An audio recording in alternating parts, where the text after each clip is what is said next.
सभी विद्यार्थियों को वंदे मातरम। मैं विकास श्रीवास्तव विक्रमादित्य आईएएस गोरखपुर के यूट्यूब चैनल पर आपका स्वागत करता हूं। प्यारे विद्यार्थियों, आज हिस्ट्री के तहत हम लोग मेडिवल हिस्ट्री में मध्यकालीन इतिहास में आज पढ़ेंगे विजयनगर साम्राज्य।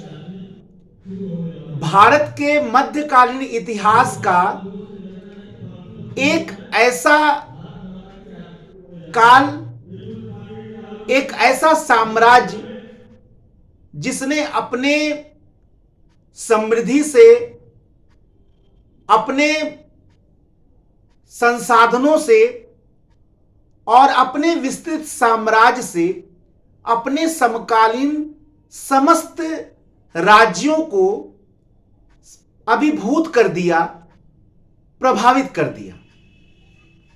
विजयनगर साम्राज्य भारत के मध्यकालीन इतिहास का एक ऐसा चरण था जिसने उस समय के मुस्लिम वातावरण में, जब चारों ओर मुस्लिम साम्राज्य स्थापित थे, कहीं भी हिंदू साम्राज्य का कोई चिन्ह नहीं दिखाई दे रहा था।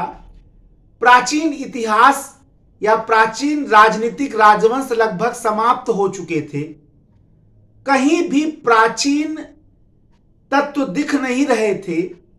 उस समय जब चारों ओर मुस्लिम शासन व्यवस्था की संस्कृति दिखाई दे रही थी, उस समय दक्षिण भारत में विजयनगर साम्राज्य स्थापित हुआ और लगभग 300 वर्षों तक शासन किया।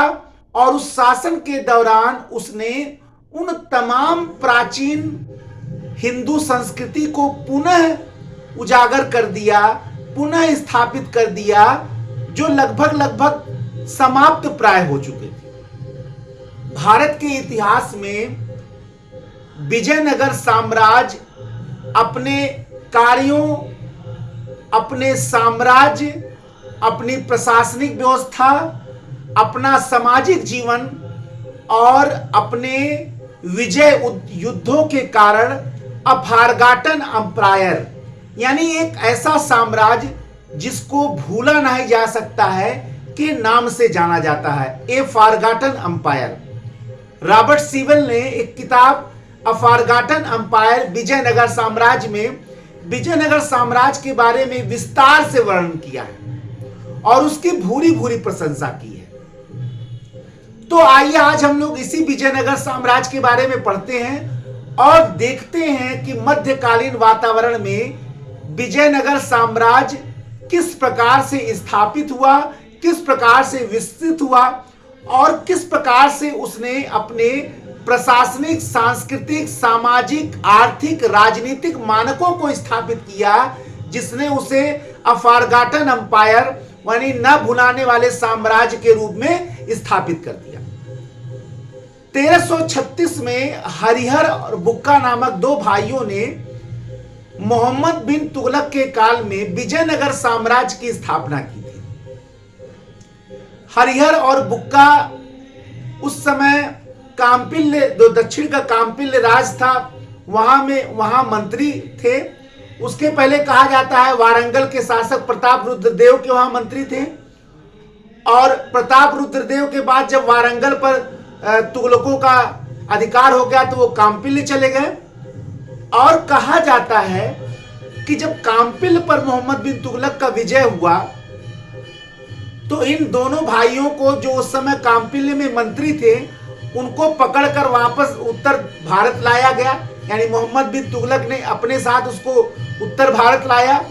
और कहा यह भी जाता है कि हरिहर और बुक्का को इस्लाम धर्म में रूपांतरित कर दिया गया और कहीं न कहीं वो मुसलमान भी हो गए।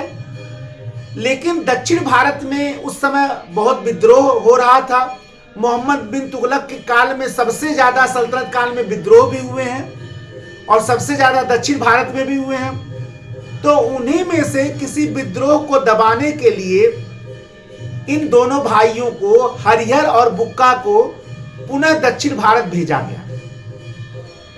जब ये मुसलमान के रूप में वापस दक्षिण भारत आए मोहम्मद बिन तुगलक की ओर से एक विद्रोह को दबाने के लिए, तो इनका संबंध या इनका संपर्क उस समय माधव विद्यारण और उनके भाई सायण से हुआ। उन दोनों ने इनको पुनः हिंदू धर्म में धर्मांतरित किया और एक स्वतंत्र राज्य की स्थापना के लिए इनको प्रेरित किया। माधव विद्यारण और उनके भाई वेदों के भाष्यकार सायण के नेतृत्व में इन दोनों ने हिंदू धर्म को फिर से रूपांतरित हुए, फिर से इन्होंने हिंदू धर्म स्वीकार किया, फिर से हिंदू धर्म में ये रूपांतरित हुए और इन्होंने एक स्वतंत्र हिंदू राज्य की स्थापना की 1336 ईस्वी में, जिसको कहा जाता है विजयनगर साम्राज्य। विजयनगर साम्राज्य का जो आधुनिक काल में अवशेष मिला है वो हम्पी नामक स्थान पर मिला। ये एग्जाम में आपके बार बार पूछता है कि विजयनगर साम्राज्य का अवशेष कहाँ मिला है। असल में इस राज्य का जो स्थापना हुआ था अनेगोंदी नामक दुर्ग के सामने, अनेगोंदी नामक दुर्ग के सामने हप्पी हस्तिनावती नामक नाम से, विसनगर नाम से इसकी स्थापना हुई थी। आगे चलकर इसका नाम जो है विजयनगर पड़ गया, अनेगोंदी नामक दुर्ग के सामने। विजयनगर साम्राज्य का जब राजनीतिक जीवन प्रारंभ होता है तो विजयनगर साम्राज्य में कुल 4 राजवंशों ने शासन किया था, ठीक है ना। हरिहर और बुक्का चूंकि विजयनगर साम्राज्य के 1336 ईस्वी में संस्थापक थे, तो इनके पिता संगम, जो चंद्रवंशी संगम थे, उनके नाम पर हरिहर और बुक्का द्वारा स्थापित जो राजवंश था वो संगम वंश कहलाया। हरिहर और बुक्का ने विजयनगर के सबसे पहले राजवंश स्थापित किया, उसको कहा जाता है संगम वंश। संगम वंश के बाद जो विजयनगर साम्राज्य पर अगला वंश शासन किया उसको कहते हैं सालू वंश। सालू वंश के बाद जो अगला राजवंश शासन किया उसको कहते हैं तुलु वंश। और तुलु वंश के बाद अंतिम विजयनगर साम्राज्य का जो राजवंश था उसको कहते हैं अराविडु वंश। यानी विजयनगर साम्राज्य के राजनीतिक जीवन में जिन 4 राजवंशों ने शासन किया, संगम वंश, सालू वंश, तुलु वंश और अराविडु वंश थे। इन 4 राजवंशों ने विजयनगर साम्राज्य पर विभिन्न कालक्रमों में शासन किया। तो आइए हम लोग एक एक राजवंश के बारे में ध्यान से समझा जाए, और अगर आप लोग ध्यान से इस लेक्चर को पूरे ध्यान से देखेंगे, पूरे मनोयोग से देखेंगे, तो आपको बहुत चीजें नई भी जानने को मिलेगी, ठीक है ना। तो सबसे पहले हम लोग संगम वंश के राजवंश को जानते हैं, वो है विजयनगर राजवंश का, वो है संगम वंश। संगम वंश का संस्थापक हरिहर था, हरिहर प्रथम। हरिहर और बुक्का ने विजयनगर साम्राज्य की स्थापना की थी, तो सबसे पहला जो शासक था विजयनगर साम्राज्य का वो हरिहर प्रथम था। हरिहर प्रथम ने विजयनगर साम्राज्य का शासन प्रारंभ किया। अनेगोंदी नामक दुर्ग के सामने विजयनगर साम्राज्य की स्थापना हुई, हप्पी हस्तिनावती के नाम से, जो बाद में विजयनगर साम्राज्य बना, ठीक है। इसने होयसल राज्य को जीत लिया और अपने साम्राज्य विस्तार का कार्य प्रारंभ किया। देखिए जो हरिहर था, अभी जाहिर सी बात है चारों ओर मुस्लिम राजाओं का शासन दिख रहा है और उसमें एक हिंदू शासक अपने राज्य की स्थापना कर रहा है, तो जाहिर सी बात है हरिहर प्रथम का जो काल था एक प्रकार से निर्माण का काल था, अपने आप को संगठित करने का काम था। लेकिन इसके बाद भी उसने अपना साम्राज्य विस्तार किया और होयसल राज्य को जीत लिया, ठीक है ना। और होयसल राज्य को जीतकर उसने अपने साम्राज्य विस्तार का कार्य प्रारंभ किया, ठीक है ना। हरिहर के बाद उसका भाई बुक्का प्रथम शासक बना, ठीक है ना। और बुक्का प्रथम के शासक बनते ही एक नए काल का शुरुआत हुआ विजयनगर साम्राज्य में। ऐसा इसलिए मैं कह रहा हूं क्योंकि देखिए हरिहर प्रथम तो निर्माण काल था, उसने होयसल राज्य को जीत भी लिया, ठीक है ना। लेकिन जब बुक्का प्रथम का काल आया तो उस समय बहमनी साम्राज्य, जो बगल में मुस्लिम साम्राज्य था बहमनी साम्राज्य, उसकी स्थापना हो चुकी थी। और बहमनी साम्राज्य और विजयनगर साम्राज्य, जो दोनों अगल बगल थे, उनमें संघर्ष अवश्य संभावित था। देखिए, संघर्ष जो होते थे राजनीतिक काल में, असल में वो राजनीतिक संघर्ष हुआ करते थे या राजनीतिक युद्ध हुआ करते थे, राज्य जीतने के लिए, दूसरे राज्य पर कब्जा करने के लिए। लेकिन जब दो धर्मों ने अलग अलग राज्य की स्थापना की हो, तो बहुत सारे संघर्ष सांप्रदायिक भी हो जाते थे, जिनको देखने में लगता था कि ये दो राजाओं के बीच का शासन युद्ध नहीं है, बल्कि दो धर्मों के बीच का युद्ध है। बहमनी सल्तनत जाहिर सी बात है मुस्लिम राज्य था, विजयनगर साम्राज्य एक प्रकार से हिंदू सनातन राज्य था। दोनों लड़ाई जमीन के लिए कर रहे थे, दोनों की लड़ाई राजनीतिक थी, लेकिन देखने में क्या लग रहा है, हिंदू और मुसलमानों का, जबकि दोनों जगह जो है हिंदू मुसलमान सेना में थे। विजयनगर साम्राज्य में बड़ी संख्या में मुसलमान सेना में थे, लेकिन देखने में क्या लगेगा कि हिंदू मुसलमान दोनों आपस में लड़ रहे हैं। ऐसा बिल्कुल नहीं था। जनरली जो युद्ध हुआ करते थे वो एक प्रकार से राजनीतिक युद्ध ही हुआ करते थे। तो बुक्का प्रथम जब शासक बना, तो बुक्का प्रथम के काल में विजयनगर साम्राज्य और बहमनी साम्राज्य के बीच जो है वो संघर्ष प्रारंभ हुआ, और वो जो संघर्ष प्रारंभ हुआ वो रायचूर दोआब के लिए प्रारंभ हुआ। रायचूर दोआब। अब प्रश्न उठता है कि रायचूर दोआब क्या था। देखिए, दो आब का मतलब होता है दो नदियों के बीच का भूमि। तो कृष्णा और तुंगभद्रा नदी के बीच जो है एक रायचूर दोआब था। तो रायचूर दोआब की भूमि बड़ी उपजाऊ थी, तो विजयनगर साम्राज्य कभी उस पर कब्जा करना चाहता था, बहमनी सल्तनत कभी उस पर कब्जा करना चाहता था। पहली बार जो संघर्ष प्रारंभ हुआ वो बुक्का प्रथम के काल में हुआ, जो 200 वर्षों तक चला। कहा जाता है कि दोनों के बीच युद्ध हुआ, 5 लाख हिंदू मारे गए। किसके काल में? बुक्का प्रथम के काल में। बुक्का प्रथम जो है वो हिंदू, मुस्लिम और अन्य धर्मों के प्रति समान भावना रखता था। यही कारण है कि बुक्का प्रथम को दक्षिण भारत का अकबर भी कहा जाता है। यह एक स्पेशल फैक्ट मैं आपको बता रहा हूं। बुक्का प्रथम को दक्षिण भारत का अकबर भी कहा जाता है, सभी धर्मों की प्रति समानता की भावना रखने के कारण। बुक्का प्रथम ने चीन भी अपने राजदूत भेजे थे, चीन के साथ अपने व्यापारिक संबंध को बढ़ाने के लिए, ठीक है ना। और एक विद्वान के रूप में भी सर्वप्रथम इसी के काल में जो मैंने बताया कि भी संघर्ष भी प्रारंभ हुआ, और इसी ने जो है सबसे पहले चीन में राजदूत भी भेजा था अपना, चीन से अपना संबंध बढ़ाने के लिए, ठीक ना। बुक्का को वेद मार्ग प्रतिष्ठापक भी कहा जाता है। विद्या और विद्वानों के संरक्षण के कारण भी इसको वेद मार्ग प्रतिष्ठापक के रूप में भी जाना जाता है। बुक्का के बाद जो अगला शासक बना वो था हरिहर प्रथम, हरिहर द्वितीय। अब अभी तक जो शासक आए थे जनरली उन्होंने महाराजा धीराज की उपाधि धारण नहीं की थी। अभी तक जो भी इसमें शासक हुए विजयनगर साम्राज्य में, उन्होंने महाराजा धीराज की उपाधि धारण नहीं की थी। लेकिन हरिहर द्वितीय पहला ऐसा विजयनगर साम्राज्य का शासक था जिसने महाराजा धीराज की उपाधि धारण की थी। यह बात हमेशा याद रखिएगा कि महाराजा धीराज की उपाधि धारण करने वाला हरिहर द्वितीय जो है विजयनगर साम्राज्य का पहला शासक था।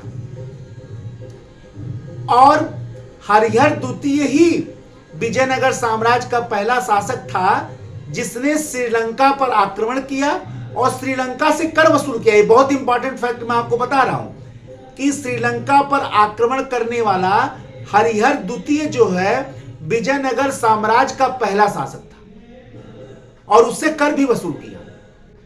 चूंकि एक स्वतंत्र शासक की हैसियत से यह दिख रहा था, इसीलिए इसने महाराजा धीराज की उपाधि भी धारण की। हरिहर द्वितीय के बाद जो अगला शासक बना, अगला प्रमुख शासक बना, वो थे देवराय प्रथम। देवराय प्रथम को संगम वंश का या विजयनगर साम्राज्य का एक शक्तिशाली राजा माना जाता है। हालांकि उस समय फिरोज शाह बहमन से युद्ध हुआ, सोनार की बेटी का युद्ध हुआ, सोनार के बेटे के लिए, जिसमें देवराय प्रथम को हार का सामना करना पड़ा और देवराय प्रथम ने को अपना एक क्षेत्र भी दहेज के रूप में फिरोज शाह बहमन को देना पड़ा, जिसमें बहुत सारे हिंदू मारे गए। जो फिरोज शाह बहमन के साथ देवराय प्रथम का युद्ध हुआ, सुनार की बेटी का युद्ध, सुनार की बेटी को लेकर इसका युद्ध हुआ, इसीलिए उसका नाम हुआ। हालांकि बहुत सारे हिंदू मारे गए। देवराय प्रथम के लिए भी कहा जाता है कि उसने तुंगभद्रा नदी से नहर निकाला और नहर निकाल कर उसने जो जल की कमी की थी विजयनगर साम्राज्य में, उसको उसने पूरा किया। देवराय प्रथम के बाद जो अगला शासक बना वो था देवराय द्वितीय। अगला जो प्रमुख शासक बना, छोटे और भी शासक हुए लेकिन उनसे हमें बहुत वो नहीं है, क्योंकि छोटे शासकों का काम ऐसा नहीं हुआ करता था जिसके बारे में हम लोग यहाँ बहुत वर्णन कर सकें। ठीक है, देखिए इतिहास बहुत उलझाऊ नहीं बनाना है, ठीक है ना। मैं बहुत जो है जितने भी आपकी जरूरी चीजें उससे ज्यादा मैं आपको बताऊंगा, इसमें कोई वो दो राय नहीं है, ठीक है। लेकिन इतिहास केवल तथ्यों को गिना देना ही इतिहास नहीं होता है, बल्कि हम लोग उसका विश्लेषण भी करते चलेंगे कि क्या कब नहीं है। देवराय द्वितीय को संगम वंश का सबसे शक्तिशाली राजा माना जाता है। देवराय द्वितीय को संगम वंश का जो है वो सबसे शक्तिशाली राजा माना जाता है, ठीक है ना। कहा यह जाता है कि देवराय द्वितीय ने अपने सेना में एक रणनीति के रूप से मुस्लिम सैनिकों को शामिल करना प्रारंभ किया, ठीक है ना। देखिए एक बात और, मैं एक विशेष तथ्य आपको और बताऊं, तुर्की धनुर्धरों की नियुक्ति देवराय प्रथम ने भी अपने वहां किया था। यह प्रश्न आपके एग्जाम में आ सकता है कि सर्वप्रथम किस विजयनगर शासक ने तुर्की धनुर्धरों की नियुक्ति की थी। तो तुर्की धनुर्धरों की नियुक्ति सबसे पहले तो देवराय प्रथम ने अपने सेना में किया था। लेकिन अगर यह प्रश्न आए कि सबसे पहले मुस्लिम सैनिकों का एक राजनीतिक रूप से, एक रणनीतिक रूप से अपनी सेना में शामिल करने का काम किसने प्रारंभ किया, तो वो देवराय द्वितीय होगा, ठीक है ना।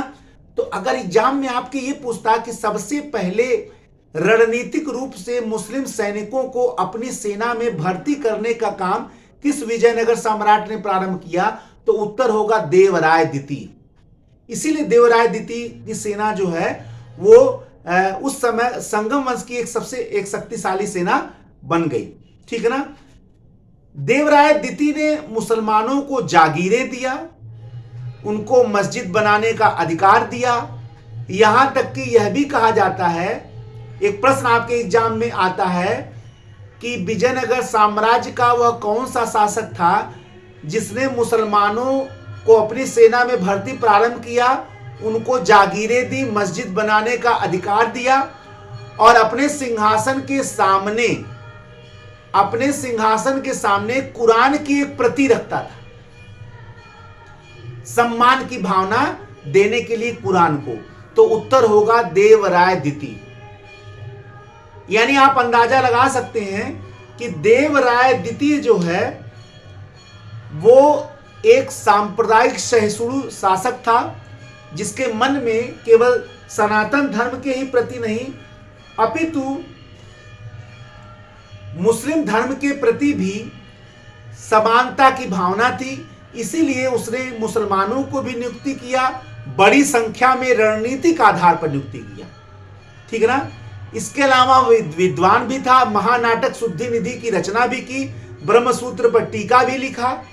एक देखिए, केवल तलवार के ही पारखी या वीर नहीं हुआ करते थे शासक, बहुत शासक ऐसे थे जो विद्वान भी हुआ करते थे।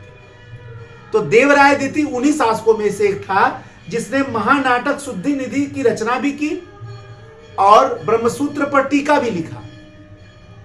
प्रसिद्ध फारसी राजदूत अब्दुल रज्जाक उसके काल में आया था, कहा विजयनगर साम्राज्य में, और उसने विजयनगर साम्राज्य की भूरी भूरी प्रशंसा की। देखिए वो काल जो था, उस समय विदेशी यात्रियों का या विदेशी राजदूतों का जब आगमन होता था, तो इन विदेशी राजदूतों ने जो प्रमाण छोड़े हैं, उस प्रमाण के आधार पर भी उस काल की जानकारी हमें मिलती है। तो जैसे निकोलो कोंटी जो है, जो इटली का यात्री था, वो देवराय प्रथम के काल में आया था, जो इसके पहले हुए थे। तो उसने, निकोलो कोंटी ने देवराय प्रथम के बारे में वर्णन किया है। फारसी राजदूत अब्दुल राज्जाक जो है वो देवराय द्वितीय के काल में आया था, उसने भी देवराय द्वितीय के बारे में बहुत बड़ी वर्णन किया है। देवराय द्वितीय के बाद विजयनगर साम्राज्य का जो संगम वंश था, उसमें कोई ताकतवर शासक नहीं हुआ और धीरे धीरे संगम वंश का पतन जो है वो प्रारंभ हो गया। उसके बाद मल्लिकार्जुन आया, मल्लिकार्जुन के बाद विरूपाक्ष द्वितीय आया। जब विरूपाक्ष द्वितीय आया, देवराय द्वितीय के बाद मल्लिकार्जुन, मल्लिकार्जुन के बाद विरूपाक्ष द्वितीय। विरूपाक्ष द्वितीय के काल में जो अंतिम शासक था संगम वंश का, विरूपाक्ष द्वितीय के काल में विजयनगर साम्राज्य की स्थिति जो है वो बहुत कमजोर हो गई और जितने भी लगभग उस समय सामंत थे, नायक थे, वो राजधानी तक चले आए। उसी में सालू नरसिंह जो उस समय नायक था, सामंत था, उसका एक सेना नायक था नरसा नायक। नरसा नायक ने राजमहल पर कब्जा कर लिया और सालू नरसिंह को गद्दी पर बैठने के लिए आमंत्रित किया। ठीक है ना। और यहीं से शुरू हो गया विजयनगर साम्राज्य का दूसरा राजवंश, जिसको कहा जाता है सालू वंश। यानी विरूपाक्ष द्वितीय के बाद संगम वंश का अंत हो गया, विजयनगर साम्राज्य के पहले राजवंश का अंत हो गया और दूसरा राजवंश स्थापित हुआ, जिसको कहा जाता है सालू वंश। ठीक है। तो अगला वंश जो है वो है सालू वंश। सालू वंश के दो शासक हुए। पहला है सालू नरसिंह। क्योंकि ये छोटे छोटे शासक हुए, इनका बहुत ज्यादा कोई योगदान नहीं है। और दूसरा है इम्माडी नरसिंह। इम्माडी नरसिंह। और मैंने आपको बताया कि विजयनगर संगम वंश के कमजोरी का फायदा उठाया सालू नरसिंह के जो सेना नायक था नरसा नायक। नरसा नायक का नाम विजयनगर साम्राज्य में लिया जाता है। आगे आएगा एक राम राय का भी नाम आपको मिलेगा। देखिए, दो ऐसे सेना नायक हुए विजयनगर साम्राज्य में जो राजा के समान ही नामी रहे। तो उसमें एक है नरसा नायक और दूसरा है राम राय, आगे जो आपको दिखेगा। ये दोनों बड़े नामी रहे। ठीक है ना। तो नरसा नायक ने अपने स्वामी या जिसका वो सेना नायक था, जिस सामंत का, उसको गद्दी पर बैठा दिया और एक नए राजवंश की स्थापना हुई, सालू वंश। यानी संगम वंश के बाद अगला राजवंश है सालू वंश। सालू नरसिंह उसके शासक बना, लेकिन सालू नरसिंह कोई बहुत ताकतवर नहीं था। हालांकि उसने कई युद्ध किए, शांति की स्थापना की, प्रश्न किया, लेकिन वो जो है बहुत महत्वपूर्ण कोई योगदान नहीं दे सका। ठीक है। सालू नरसिंह की मृत्यु के बाद अगला शासक बना उसका अल्पायु पुत्र इम्माडी नरसिंह। लेकिन इम्माडी नरसिंह चूंकि अल्पायु था, तो पूरी सत्ता किसके हाथ में थी? नरसा नायक के नेतृत्व में। और धीरे से नरसा नायक ने आगे चल के इम्माडी नरसिंह को कैद कर लिया और स्वयं पूरी सत्ता अपने हाथ में ले लिया। यानी इम्माडी नरसिंह को कैद करके नरसा नायक जो है वो विजयनगर साम्राज्य का शासक बन गया।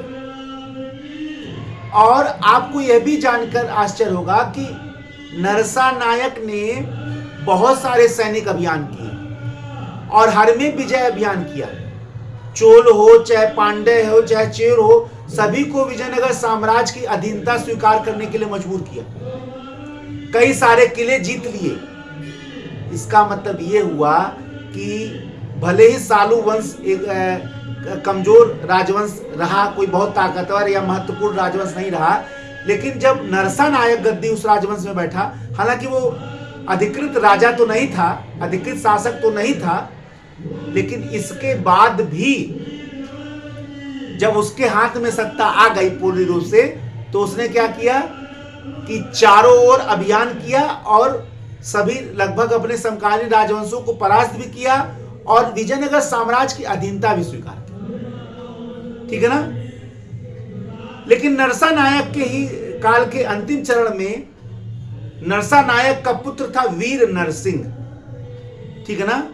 तो वीर नरसिंह ने जो है इम्माडी नरसिंह की हत्या कर दी और इस प्रकार से सालू वंश का अंत हो गया और वीर नरसिंह ने एक नए राजवंश की स्थापना की जिसको कहते हैं तुलुव राजवंश।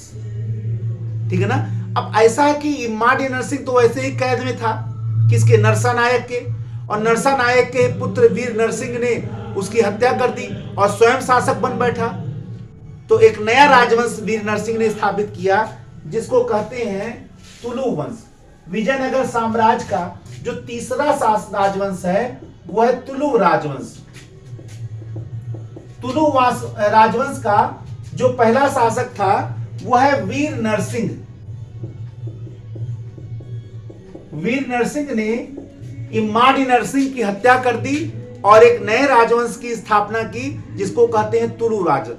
अब वीर नरसिंह भले ही शासक बन गया लेकिन विजयनगर साम्राज्य में जो अव्यवस्था थी उसको दूर नहीं कर पाया और उन अव्यवस्थाओं को दूर करते करते ही वो समाप्त हो गया। तो वीर नरसिंह का काल एक अव्यवस्था का काल रहा, लेकिन वीर नरसिंह की जब मृत्यु हो गई तो उसके बाद उसका भाई शासक बना जिसका नाम था कृष्णदेव राय। कृष्णदेव राय भारत के इतिहास में ही नहीं बल्कि विजयनगर साम्राज्य के इतिहास का ही नहीं बल्कि भारत के इतिहास के एक शक्तिशाली और महान शासकों में से एक जाने जाते हैं कृष्णदेव राय। कृष्णदेव राय का काल विजयनगर साम्राज्य के सर्वोच्च उत्कर्ष का काल था। एक ऐसा काल जब विजयनगर साम्राज्य में चारों ओर समृद्धि का ही बोलबाला था। जो विदेशी यात्री चाहे डोमिगोस पायस हो चाहे बारबोस हो, जो भी उनके काल में भारत आए हैं उन्होंने भूरी भूरी प्रशंसा विजयनगर साम्राज्य की है। अगर भारत के इतिहास में विजयनगर साम्राज्य एक महत्वपूर्ण काल के रूप में जाना जाता है तो बहुत हद तक कृष्णदेव राय का काल ही जाना जाता है।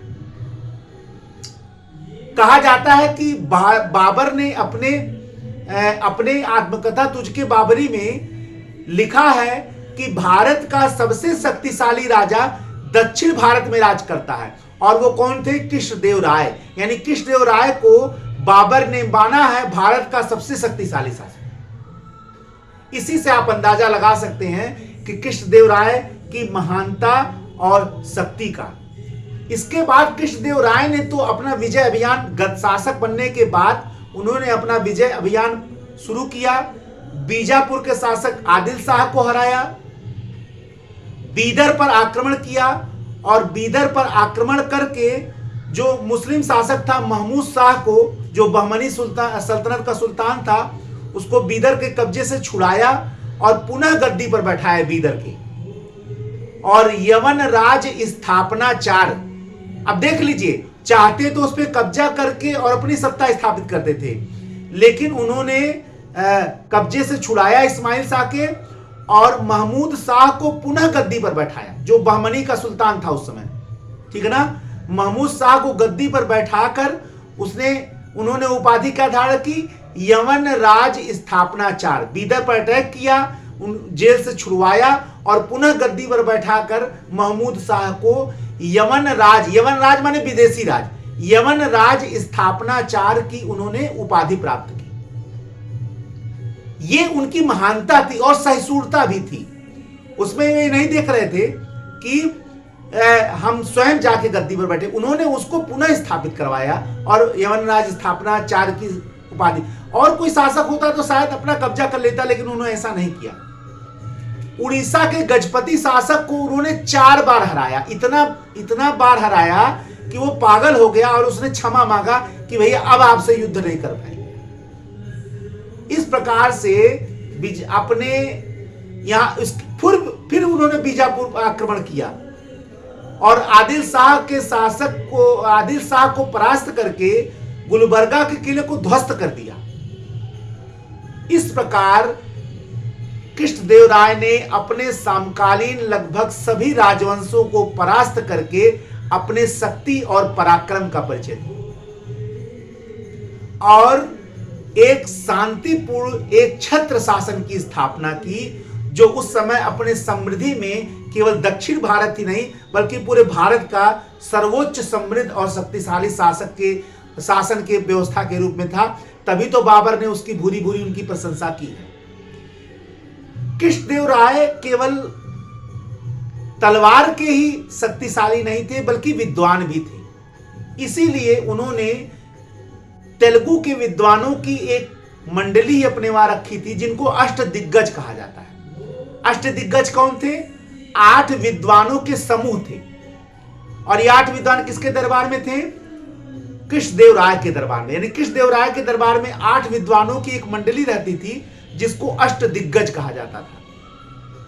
इसके मुखिया थे पेद्दन। पेद्दन को तेलुगु कविता का पितामह भी कहा जाता है। पेद्दन जो है वो अष्टदिग्गजों के मुखिया थे, ठीक है ना, एक प्रकार से राजकवि भी थे उनके। तो पेद्दन जो हैं, जो मुखिया थे 8 दिग्गजों के, उनको तेलुगु कविता का पितामह भी कहा जाता है। और इन्हीं 8 तेलुगु के विद्वानों में से एक विद्वान थे तेनाली रामा। तेनाली रामा जो है वो बड़े बुद्धिमान और वाक्पटु भी माने जाते हैं, तत्काल निर्णय लेने वाले भी माने जाते हैं। इसीलिए आपको बहुत सारे कॉमिक्स में कृष्णदेव और तेनाली रामा की कहानी भी मिलेगी। जैसे अकबर और बीरबल की कहानी नामी है, हालांकि वो इसके बाद की कथा है। उसी प्रकार कृष्णदेव राय और तेनाली रामा की कहानी भी कॉमिक्स के रूप में नामी है। कृष्णदेव राय केवल विद्वानों के संरक्षक ही नहीं थे, उन्होंने बहुत सारे निर्माण कार्य भी किए हैं। जैसे हजारा और विठल स्वामी मंदिर की भी स्थापना की है, जो एक महत्वपूर्ण कार्य माना जाता है। फिर उन्होंने एक राजनीतिक ग्रंथ लिखा था, अमुक्त माल्यद। अमुक्त माल्यद नामक एक राजनीतिक ग्रंथ लिखा है। एक राजा को कैसे शासन करना चाहिए, एक राजा को कैसे कल्याणकारी काम करने चाहिए, एक राजा के क्या क्या कर्तव्य होते थे। जैसे चाणक्य ने अर्थशास्त्र में राजा के बहुत सारे कर्तव्यों को बताया है, बिल्कुल वैसे ही राजनीतिक ग्रंथ जो है इन्होंने अमुक्त माल्यद के रूप में, विश्वती, जिसको विश्वती भी एक नाम है उसका, चाहे अमुक्त माल्यद बोलिए और चाहे विश्वती भी बोलिए। एक किताब इन्होंने संस्कृत का और नाटक भी लिखा था जिसको कहा जाता है जाम्बवती कल्याणम। जाम्बवती कल्याणम नामक एक संस्कृत नाटक भी लिखा था। ये दोनों कार्य उनको एक विद्वान शासक के रूप में। अच्छा, वैसे भारत की धरती कोई साधारण धरती तो रही नहीं है। यहां शासक केवल तलवार के ही ज्ञाता नहीं होते थे बल्कि ज्ञानी भी हुआ करते थे। आप देखिए, जैसे क्या कहते हैं, समुद्रगुप्त कविराज की उपाधि धारण करता था। चंद्रगुप्त द्वितीय विक्रमादित्य भी ऐसे ही थे। आप देखिए कि जितने भी ताकतवर, अशोक भी देखिए विद्वान था। तो भारत के इतिहास में जितने भी शासक हुए हैं, ऐसा नहीं केवल तलवार के ही वो शक्तिशाली थे, वो विद्या के भी संरक्षक थे, विद्या विद्वानों के भी संरक्षक थे।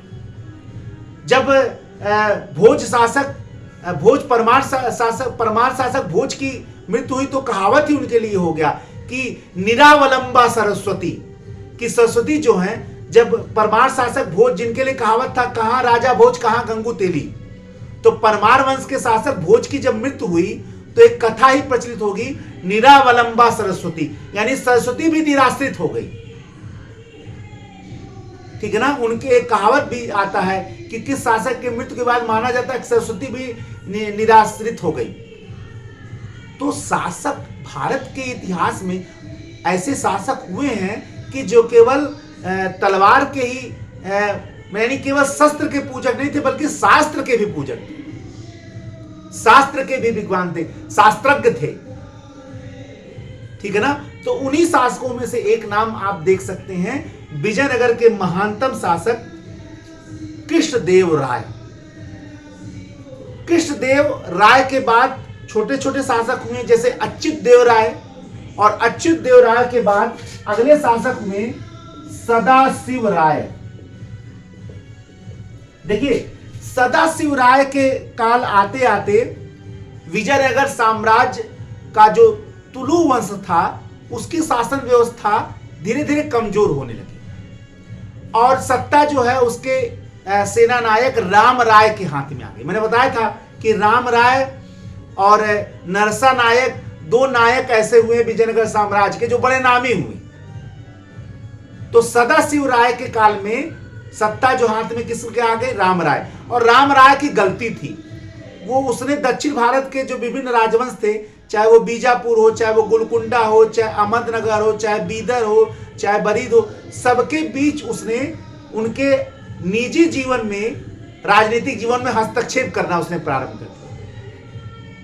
और एक समय ऐसा आया कि जब दक्षिण भारत के सभी राजवंशों के मन में राम राय के विरुद्ध जो है घृणा और क्रोध की भावना पैदा हुई, और उसने कहीं न कहीं अपने कृत्यों से दक्षिण भारत के राजवंशों को विजयनगर साम्राज्य का दुश्मन बना दिया। और यही वो समय था जब सभी राजवंशों ने, दक्षिण भारत के सभी मुस्लिम राजवंशों ने एक संघ बना लिया, जिसमें 4 राजवंश शामिल थे। पहला बीजापुर, दूसरा गोलकुंडा, तीसरा अहमदनगर और चौथा बीदर। इन चारों मुस्लिम राज्यों ने कहीं न कहीं, दोनों में सबों में एकता नहीं थी, माइंड करिएगा इस बात को, सब आपस में लड़ मरते थे। लेकिन थोड़े समय के लिए विजयनगर के विरुद्ध इन सारे मुस्लिम राजवंशों में जो 4 मैंने बताए, इन चारों के बीच एकता पैदा हो गई, और इन चारों ने मिलकर बीजापुर, गोलकुंडा, अहमदनगर और बीदर ने एक मुस्लिम संघ बना दिया और अटैक कर दिया किस पर? विजयनगर साम्राज्य पर। 1565 में इन चारों ने विजयनगर साम्राज्य पर आक्रमण किया, और उस युद्ध को जाना जाता है तालीकोटा का युद्ध। 25 जनवरी 1565 को विजयनगर और दक्षिण भारत के 4 मुस्लिम राजवंशों ने जो युद्ध हुआ इन दोनों के बीच, उसको कहा जाता है तालीकोटा का युद्ध। तालीकोटा का युद्ध दक्षिण भारत के इतिहास में मध्यकाल में एक निर्णायक युद्ध माना जाता है। इसी को बन्नी हट्टी का युद्ध भी कहा जाता है, ठीक है ना। इसी को राक्षसी और तांगड़ी का युद्ध भी कहा जाता है। 3 नाम है इसका। सबसे प्रचलित नाम तो तालीकोटा का युद्ध है, लेकिन राक्षसी तांगड़ी का युद्ध भी कहते हैं इसको, और बन्नी हट्टी का भी युद्ध कहते हैं, ठीक है ना। तो बन्नी हट्टी का युद्ध है, चाहे राक्षसी तांगड़ी का युद्ध है, चाहे तालीकोटा का युद्ध है।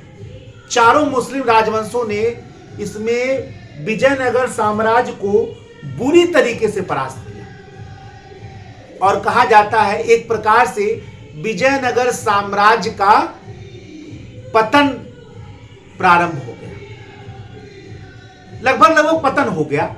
लेकिन कहा यह जाता है कि सदाशिव राय ने सल्कराज तिरुमल के मदद से पेनुकोंडा नामक स्थान पर फिर से विजयनगर साम्राज्य का शासन प्रारंभ कर दिया।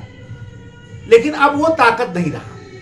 लेकिन कहा जाता है तिरुमल ने बाद में सदाशिव को हटा दिया, और तिरुमल ने सदाशिव राय को अपदस्थ कर दिया, और अपदस्थ करके एक नए राजवंश की स्थापना की तिरुमल ने किया, जिसको कहा जाता है अराविडु वंश। यानी अराविडु वंश जो है वो विजयनगर साम्राज्य का चौथा राजवंश था, अंतिम राजवंश था, जिसकी स्थापना सल्कराज तिरुमल ने किया था, ठीक है ना। इसके बाद रंग द्वितीय शासक बना। रंगा द्वितीय के बाद वेंकट द्वितीय शासक बना। वेंकट द्वितीय जो विजयनगर का शासक था उस समय, उसको अकबर का समकालीन भी माना जाता है। इसका जो अंतिम शासक था वो था रंग तृतीय, यानी रंगा तृतीय। तो रंगा तृतीय जो है वो विजयनगर साम्राज्य का अंतिम शासक था।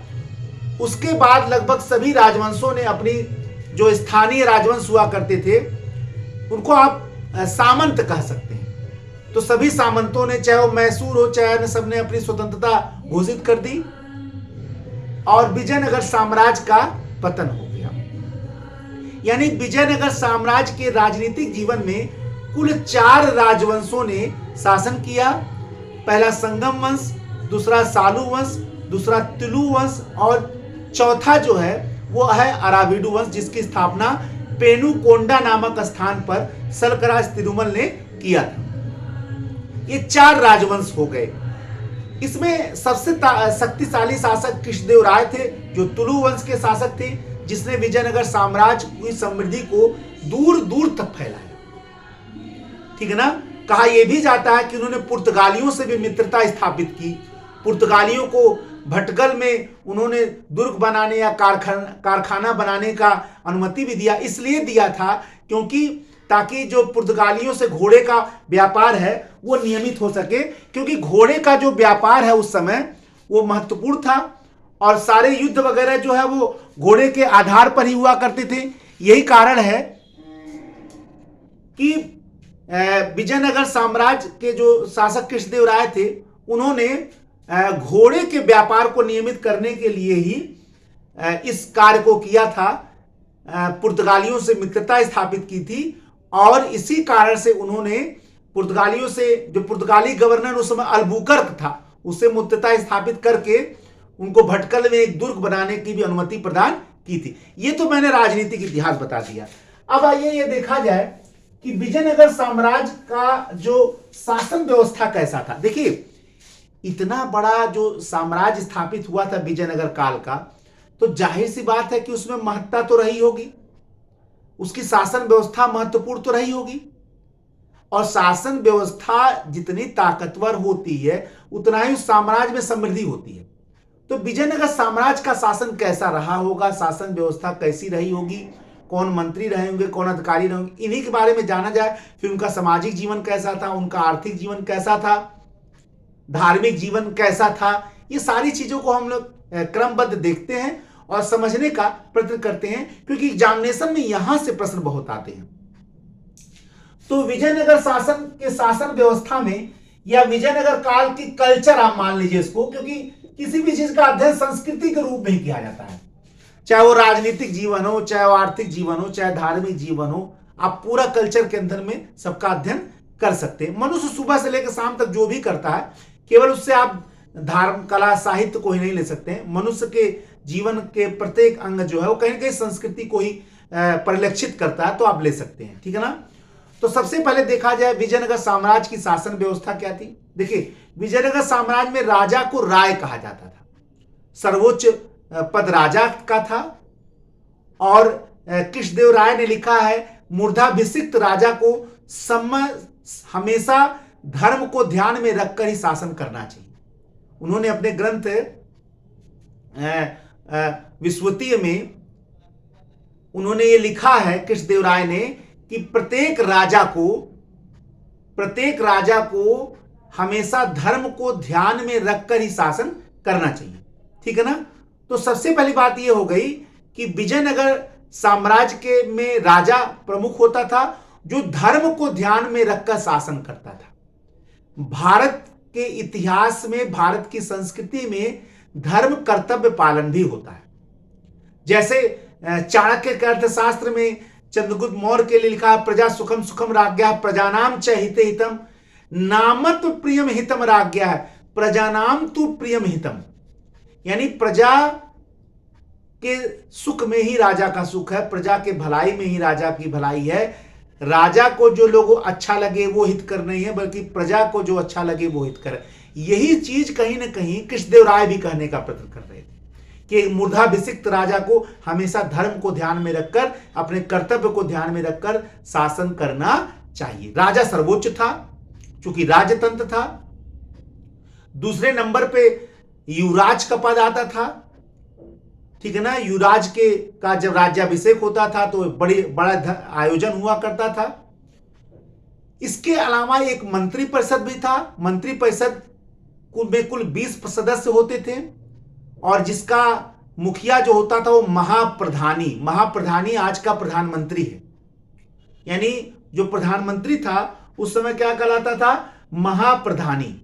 इसके अलावा एक और समिति होती थी जिसको राज परिषद कहा जाता था। ये माइंड करिएगा, राज परिषद और मंत्री परिषद में अंतर है, ये जरूर ध्यान रखिएगा। राज परिषद में उस समय प्रांतों के मुखिया हुआ करते थे, सामंत हुआ करते थे, बहुत सारे अन्य लोग हुआ करते थे। ठीक है ना, बड़े बड़े व्यापारी, ये सारे लोग हुआ करते थे। राज परिषद और मंत्री परिषद में अंतर है, ये माइंड करिएगा। विजयनगर साम्राज्य में बच्चे ये थोड़ी सा समझ नहीं पाते हैं, तो यहां ध्यान रखिएगा। राज परिषद में सामंत हुआ करते थे, प्रांतों के गवर्नर और लोग, ये सारे लोग हुआ करते थे। लेकिन मंत्री परिषद में, जिसमें मंत्रीगण हुआ करते थे, 20 सदस्य होते थे, उसके मुखिया कौन थे? महाप्रधानी, जिनको प्रधानमंत्री भी कहा जाता था। इसके अलावा अधिकारियों की एक श्रेणी होती थी, दंडनायक। अब दंडनायक कोई एक पद नहीं था, बल्कि पदों की श्रेणी था। एक प्रकार से आप इसको श्रेणी कह सकते हैं। इसी से न्यायाधीश भी बनता था, इसी से गवर्नर भी बनता था, इसी से सेनापति भी बनता था। तो पद श्रेणी था एक प्रकार से, दंडनायक। और दंडनायक मतलब एक आप कह सकते हैं, जैसे आप आईएएस बोल रहे हैं, तो आईएएस में डीएम भी हो गया, कमिश्नर भी हो गया, सचिव, तो पद बोधक आईएएस हो गया। ठीक है ना। पद बोधक का मतलब ये हो गया कि इसमें ये एक पद है, श्रेणी है, और इसी में कई सारे पद हैं। तो दंडनायक एक पद श्रेणी हुआ करता था विजयनगर साम्राज्य में। इसी से न्यायाधीश भी निकलते थे दंडनायक के पद श्रेणी में से, इसी से सेनापति भी निकलते थे, ऐसे ऐसे सारे लोग निकलते। तो एक प्रकार से वो पदबोधक हुआ करता था। ठीक है। तो दंडनायक का महत्वपूर्ण स्थान था विजयनगर प्रशासन में। इसके अलावा विजयनगर के प्रशासन में दो चीजें जानने वाली बहुत महत्वपूर्ण हैं। पहला, नायंकर व्यवस्था। नायंकर व्यवस्था, यह प्रश्न एग्जाम में आपके बहुत आता है। विजयनगर साम्राज्य का प्रशासन में दो बहुत महत्वपूर्ण स्थान रखते हैं। पहला है नायंकर व्यवस्था और दूसरा है आयंगर व्यवस्था। नायंकर व्यवस्था और आयंगर व्यवस्था ये विजयनगर काल की महत्वपूर्ण प्रशासनिक व्यवस्था रही है, जिसके लिए विजयनगर साम्राज्य जाना जाता है। ठीक है ना। हालांकि विजयनगर साम्राज्य में जो साम्राज्य था वो राज्यों में बैठता था, मंडलम, और मंडलम के बाद कोट्टम या वलनाडु, फिर नाडु, फिर मेलग्राम, फिर उर, सबसे छोटा उर था। तो मंडलम या कोट्टम हुआ करता था। मंडलम और कोट्टम के बाद जो है वो वलनाडु या नाडु हुआ करता, कोट्टम या वलनाडु हुआ करता था। कोट्टम या वलनाडु के बाद नाडु हुआ करता था, जो आधुनिक परगने के समान था नाडु। और नाडु के बाद मेलग्राम होता था, और मेलग्राम के बाद जो है वो उर हुआ करता था। तो प्रांतों को आप मंडलम बोल सकते हैं, और जिलों को नाडु या वलनाडु या कोट्टम बोल सकते हैं। ठीक है ना। लेकिन जो और एक महत्वपूर्ण व्यवस्था थी प्रशासनिक ढांचा में, वो मैं आपको बता रहा हूं कि नायंकर व्यवस्था।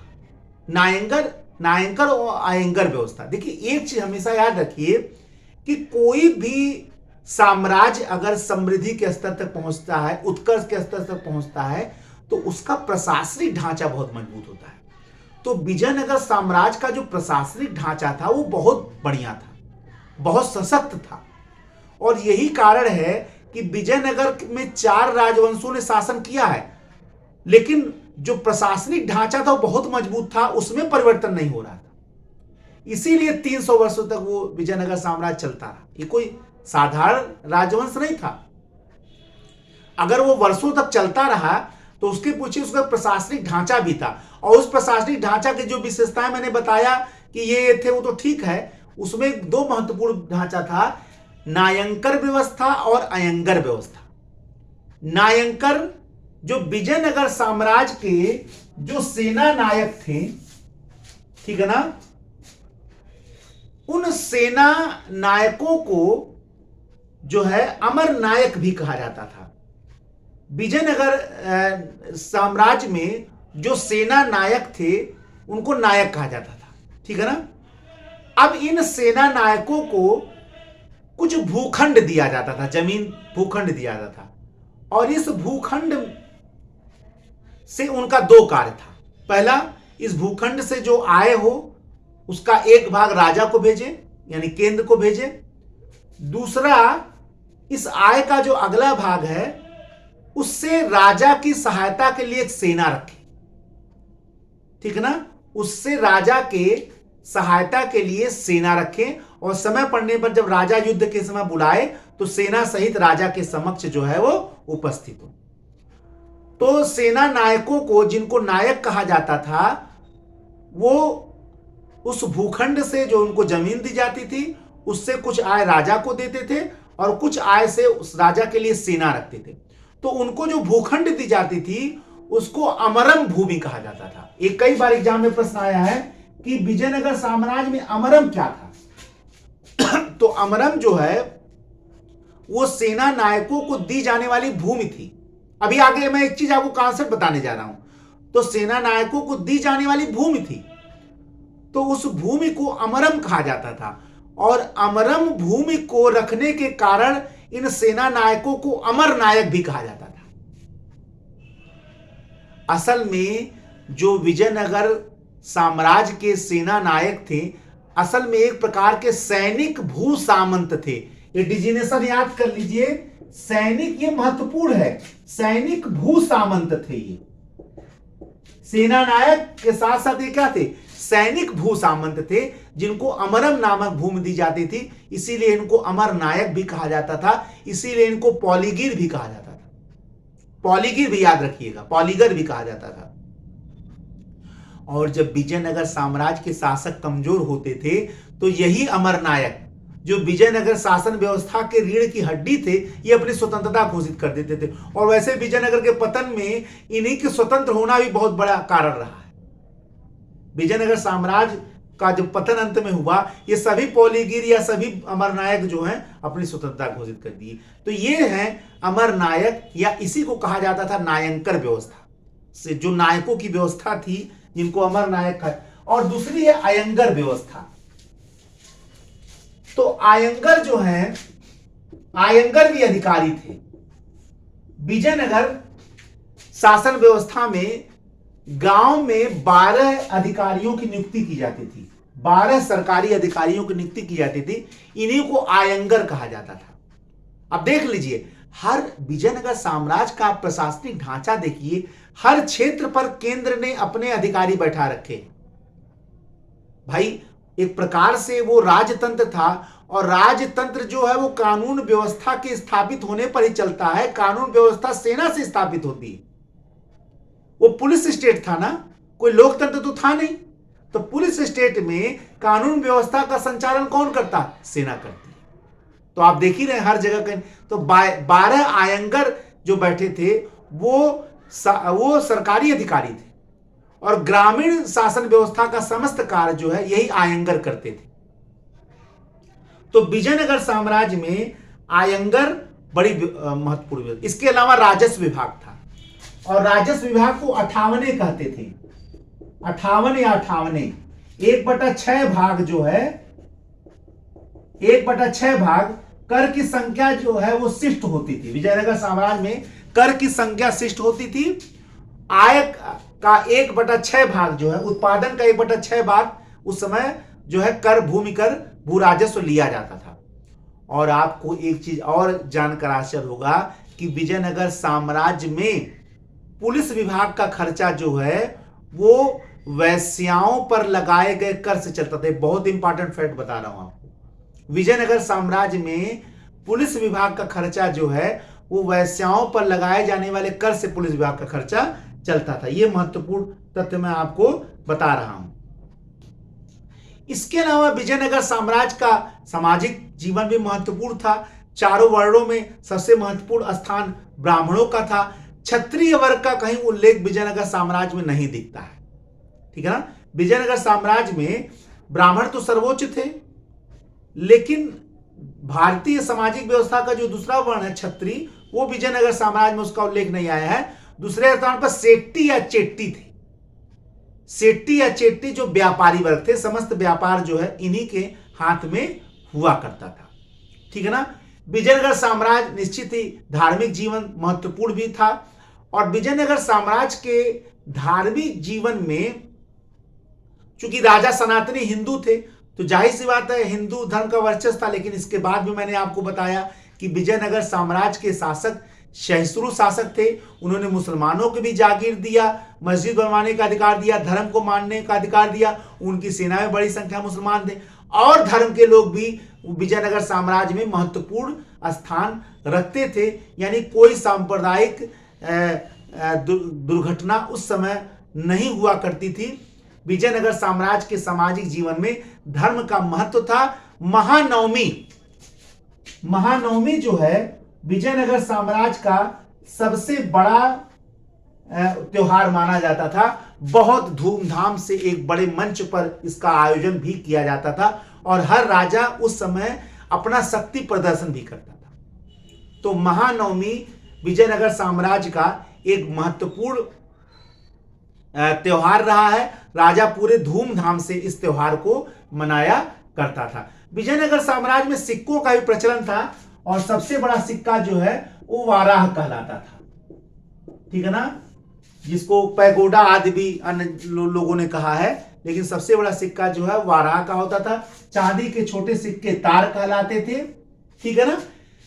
ये विजयनगर देखिए, जितने भी यात्री विदेशी यात्री आए हैं, चाहे वो निकोलो कोंटी हो, चाहे डोमिंगोस पायस हो, चाहे अब्दुल रज्जाक हो, चाहे बारबोस हो, जो भी आए हैं वो विजयनगर साम्राज्य की आर्थिक व्यवस्था का भूरी भूरी प्रशंसा की है, बढ़ चढ़ कर प्रशंसा की है। कुछ लोगों ने कहा कि ऐसा राज्य कहीं देखा नहीं। ठीक है ना। राजा के खजाने में सोने के पिघले जो हैं वो बन गए हैं।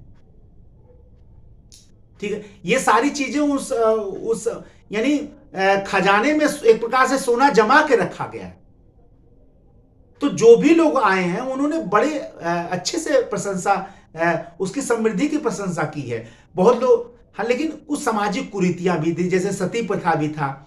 विजयनगर साम्राज्य में दासों की मंडियां लगती थी और उस दासों की मंडियां में चाहे वो स्त्री और पुरुष दोनों बिकते थे। तो कुछ कमियां तो थी, दास प्रथा भी थी और दासों की मंडियां लगती थी। ये भी एक बहुत नई चीज आपको बता रहा हूं। सती प्रथा भी बड़े मात्रा में उस समय हुआ करती थी, उसको भी बड़ा कुछ कमियां भी थी, ऐसा नहीं है जो कमियां नहीं थी। लेकिन विजयनगर साम्राज्य में समृद्धि भी बहुत था। उस समय दूर दूर तक व्यापार होता था। भारत से होने वाला, चाहे वो चावल हो, चाहे वो मसाले हो, चाहे वो वस्त्र हो, बड़ी मात्रा में निर्यात होता था। और आने के लिए हो गए कीमती पत्थर, हो गए मोती, हो गए, ये सब आयात किया जाता था। तो विजयनगर साम्राज्य भारत के इतिहास का एक समृद्धि काल था और जिस समय पूरे भारतवर्ष में मुस्लिम वातावरण का पूरा प्रभाव व्याप्त था, उस समय एक हिंदू साम्राज्य की स्थापना करना और इतने वर्षों तक शासन करना एक स्थायी शासन के रूप में ये असाधारण बात थी। इसमें कोई दो राय नहीं है कि जिस तरह से अन्य राजवंशों के पतन के कई कारण रहे हैं, वैसे विजयनगर साम्राज्य के पतन के लिए कोई एक कारण उत्तरदायी नहीं। कई कारणों ने विजयनगर साम्राज्य को पतन के मार्ग पर प्रशस्त कर दिया, लेकिन विजयनगर साम्राज्य ने कई ऐसे मानक स्थापित कर दिए जो आज तक भारतीय, चाहे वो समाज हो, चाहे प्रशासन हो, आज तक कम से कम दक्षिण भारत में जो हम्पी नामक स्थान पर अवशेष मिले हैं विजयनगर साम्राज्य के, वहां वो इस बात का वर्णन करते हैं कि विजयनगर साम्राज्य कैसा था। ऐसे ही नहीं, रॉबर्ट सीवल ने विजयनगर साम्राज्य अ फॉरगॉटन एम्पायर नामक किताब में भूरी भूरी प्रशंसा की है। इसमें कोई दो राय नहीं है। आने वाले यात्रियों ने भी इसकी भूरी भूरी प्रशंसा की, इसमें कोई दो राय नहीं। ठीक है ना। और उस समय लिपि का भी प्रचलन था, जिसको नंदी नागरी लिपि भी कहा जाता था। उससे भी आप अंदाजा लगा सकते हैं कि लेखन का अच्छा खासा प्रचलन उस समय रहा होगा। उन्होंने अपनी लिपि का भी प्रचार किया था, जिसको नंदी नागरी लिपि भी कहा जाता है। तो ये होल सोल आज मैंने आपको विजयनगर साम्राज्य के बारे में बता दिया। कोशिश था सभी चीजें बताऊं, लेकिन मैंने आपको बार पहले ही इस बात का बताया है। केवल मैं बहुत सारे तथ्य बता दूं, उसी को इतिहास नहीं कहते हैं। अपितु आपके पास जो है विश्लेषण की क्षमता भी होनी चाहिए और केवल तथ्यों की जानकारी ही इतिहास नहीं है, बल्कि तथ्यों का समझ इतिहास है, जो मैंने समझाने का आपको प्रयत्न यहां किया। कोशिश था कि विजयनगर साम्राज्य के बारे में आपको बहुत चीजें बता सकूं। हमेशा याद रखिए कि सिविल सेवा की परीक्षा में तथ्यों से ज्यादा विश्लेषण पर नंबर मिलता है। इसलिए आपको एक विश्लेषणात्मक क्षमता का विकास करना है और विश्लेषणात्मक क्षमता का विकास करके आपको अपना समझ विकसित करना है, क्योंकि सिविल सेवा की परीक्षा जो है वो अधिक तथ्यों से नहीं निकलता है, वो अधिक मात्रा में किताब पढ़ने से जो आप तथ्य प्राप्त करते हैं उससे नहीं निकलता है, बल्कि वह तथ्यों की स्पष्टता से निकलता है। यानी आपकी जानकारी कितनी है यह महत्व नहीं रखता है, बल्कि आपकी जानकारी कैसी है यह महत्व रखता है। कैसी का मतलब है स्पष्टता। सिविल सेवा की परीक्षा स्पष्टता से निकलता है। आप किसी चीज को कितना स्पष्ट रूप से जान रहे हैं, यह सिविल सेवा परीक्षा में महत्वपूर्ण स्थान रखता है। इसलिए तथ्यों से ज्यादा आप तथ्यों की स्पष्टता पर जोर दीजिए, तथ्यों के विश्लेषण पर जोर दीजिए, तथ्यों के समझ पर जोर दीजिए, तथ्यों के मनन पर जोर दीजिए, तथ्यों के चिंतन पर जोर दीजिए। और जब आप ऐसा करेंगे तो सिविल सेवा का मार्ग, सिविल सेवा के लक्ष्य को प्राप्ति का मार्ग आपको बिल्कुल साकार दिखाई देगा। एक नए लेक्चर के तहत मैं आपके समक्ष पुनः उपस्थित होऊंगा। तब तक के लिए जय हिंद, जय भारत, वंदे मातरम। धन्यवाद।